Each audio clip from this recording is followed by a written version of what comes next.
बिस्मिल्लाहिर्रहमानिर्रहीम। अस्सलाम वालेकुम। उम्मीद करते आप सब खैरियत से होंगे। मैं हूं फारिया, आप देख रहे हैं किचन फारिया यूट्यूब चैनल। आप सब देखने वालों को बहुत बहुत ईद मुबारक हो। तो व्यूअर्स, काफ़ी दिनों से मेरी तबीयत ख़राब है, मेरे मसूड़ों में बहुत ज़्यादा तकलीफ है, तो इस वजह से मैं आपके साथ कोई रेसिपी नहीं शेयर कर पाई। देख सकते हैं आप कितनी सोजन हो रही है। तो आज मैंने सोचा आपके साथ क्यों ना रेसिपी शेयर की जाए। आज मैं अपने किचन में बना रही हूँ बहुत ही मज़ेदार सा पेशावरी नमकीन गोश्त। तो अभी तक आपने मेरा चैनल सब्सक्राइब किया तो जल्दी से सब्सक्राइब करें और बेल आइकन को जरूर प्रेस करें ताकि आने वाली हर नई वीडियो का नोटिफिकेशन आपको टाइम पर मिल सके। तो चलिए मज़ेदार सा पेशावरी नमकीन गोश्त बनाना स्टार्ट करते हैं। प्रेशर कुकर चढ़ाएंगे चूल्हे पर। ऑयल डालेंगे 1.5 कप।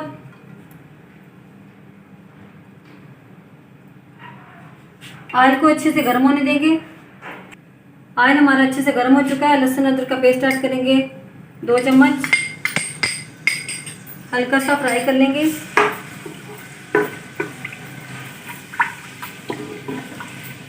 लहसुन अदरक का पेस्ट हल्का सा गोल्डन हो चुका है। अब हम ऐड करेंगे 3 किलो मटन।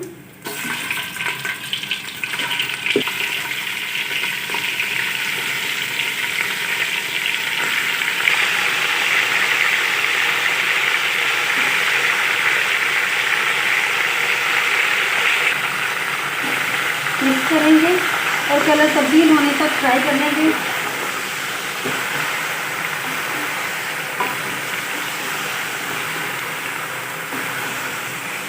गोश्त का कलर अच्छे से तब्दील हो चुका है। अब हम 4 टमाटर ऐड करेंगे। नमक ऐड करेंगे हस्बे जायका। हरी मिर्च 8 से 10 अदद। ब्लैक पेपर 2 खाने के चम्मच। 1 गिलास पानी ऐड करेंगे। सारी चीज़ों को अच्छे से मिक्स कर देंगे और ऊपर से प्रेशर कुकर को बंद कर देंगे 10 से 15 मिनट के लिए ताकि गोश्त हमारा अच्छे से गल जाए।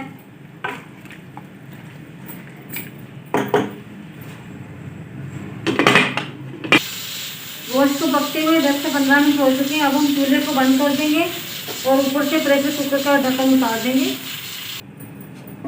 माशाल्लाह गोश्त हमारा अच्छे से गल चुका है। अब हम पानी खुश्क कर लेंगे इसका। पानी अच्छे से खुश्क हो चुका है। ब्लैक पेपर ऐड करेंगे 1 खाने का चम्मच। मिक्स कर लेंगे।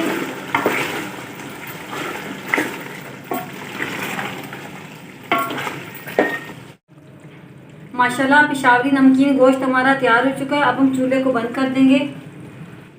ऊपर से कटा हुआ हरा धनिया ऐड करेंगे।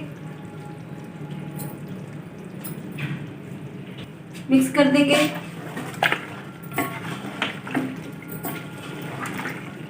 माशाल्लाह बहुत प्यारी खुशबू आ रही है। आप भी ज़रूर इसे बनाइएगा, ये बहुत ही मज़े का बनता है।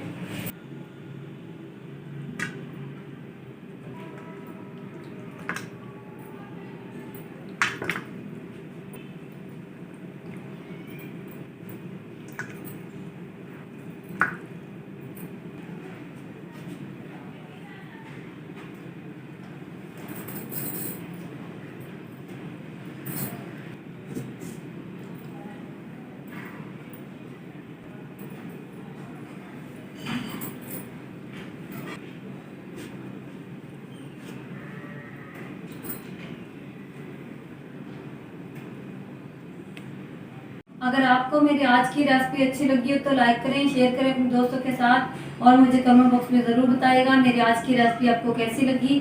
अपना बहुत सारा ख्याल रखिएगा, दुआ में याद रखिएगा। फारिया अली को दीजिए इजाज़त।